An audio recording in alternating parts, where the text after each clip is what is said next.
નમસ્કાર બાળમિત્રો, 28મી ફેબ્રુઆરી એટલે કે રાષ્ટ્રીય વિજ્ઞાન દિવસ. હવે શા માટે 28મી ફેબ્રુઆરીના દિવસને રાષ્ટ્રીય વિજ્ઞાન દિવસ તરીકે ઉજવવામાં આવે છે, તો તેના વિશેની માહિતી આજે આપણે મેળવીશું. આ દિવસ સાથે ડૉક્ટર સીવી રામનનું નામ સંકળાયેલું છે. તેમની મહાન શોધ રામન ઇફેક્ટના લીધે આ દિવસને રાષ્ટ્રીય વિજ્ઞાન દિવસ તરીકે ઉજવવામાં આવે છે. તેમનું પૂરું નામ ચંદ્રશેખર વેંકટ રામન હતું. તેઓ એક ભૌતિક વિજ્ઞાની હતા. તેમનો જન્મ 7મી નવેમ્બર 1888ના રોજ તમિલનાડુના તિરુચિરાપલ્લીમાં બ્રાહ્મણ પરિવારમાં થયો હતો.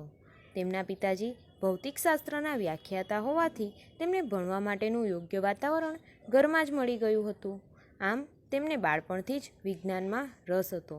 1904માં તેમણે BSc પૂર્ણ કર્યું હતું, જેમાં તેમણે સુવર્ણચંદ્રક પ્રાપ્ત કર્યો હતો. 1907માં MSc કર્યું હતું.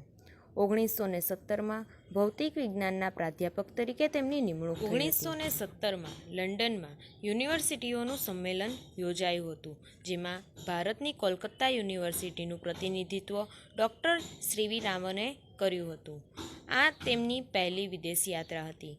આ વિદેશ યાત્રા દરમિયાન મહત્ત્વની ઘટના બની. જહાજમાંથી તેમણે સમુદ્રના બ્લુ રંગને જોયું. આ રંગ જોઈને તેમણે વિચાર્યું કે આ રંગ પાણીનો છે કે બ્લુ આકાશનું ફક્ત પરાવર્તન છે. ઘણા વર્ષોની મહેનત બાદ તેમણે સમજાવ્યું કે આ બ્લુ કલર ન તો આકાશનો છે ન તો પાણીનો. આ બ્લુ રંગ પાણી અને હવાના કણો દ્વારા પ્રકાશના પરાવર્તનથી ઉત્પન્ન થાય છે. સફેદ પ્રકાશ અલગ અલગ રંગોથી બનેલો છે. આ પ્રકાશના કિરણો કઈ રીતે કામ કરે છે તે તેમણે સમજાવ્યું, જેને રામન ઇફેક્ટ તરીકે ઓળખવામાં આવે છે. આ શોધ 28મી ફેબ્રુઆરીના રોજ થઈ હોવાથી આ દિવસને રાષ્ટ્રીય વિજ્ઞાન દિવસ તરીકે ઉજવવામાં આવે છે. 1930માં તેમને નોબેલ પુરસ્કાર મળ્યો હતો. 1954માં ભારત રત્નથી તેમને સન્માનિત કરવામાં આવ્યા હતા. 1957માં લેનિન શાંતિ પુરસ્કાર મળ્યો હતો. તેમનું અવસાન 21 નવેમ્બર 1970ના રોજ 82 વર્ષની ઉંમરે બેંગ્લોરમાં થયું હતું. તો આ રીતે 28મી ફેબ્રુઆરીને નેશનલ સાયન્સ ડે તરીકે ઉજવવામાં આવે છે.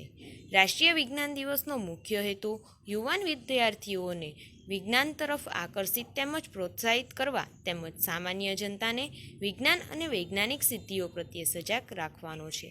આ દિવસે શાળાઓ અને મહાશાળાઓમાં વિવિધ કાર્યક્રમોનું આયોજન કરવામાં આવે છે. વિજ્ઞાન મેળો, ક્વિઝ કોમ્પિટિશન, નિબંધ લેખન, વૈજ્ઞાનિકોના જીવનચરિત્ર વગેરેનું આયોજન કરી વિદ્યાર્થીઓને વિજ્ઞાન સાથે સાંકળવાનો પ્રયત્ન કરવામાં આવે છે. Thank you.